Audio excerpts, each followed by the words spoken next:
You ask Tiger to solve. This deals with linear equations with one unknown. The final result is r equals -10. Let's solve it step by step. Simplify the expression. Expand the parentheses. Simplify the arithmetic. Swap sides.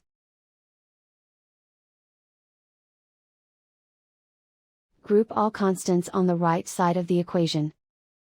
Add 21 to both sides. Simplify the arithmetic.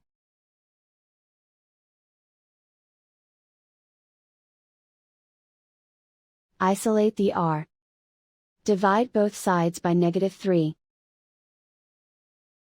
Cancel out the negatives. Simplify the fraction. Move the negative sign from the denominator to the numerator. Find the greatest common factor of the numerator and denominator. Factor out and cancel the greatest common factor.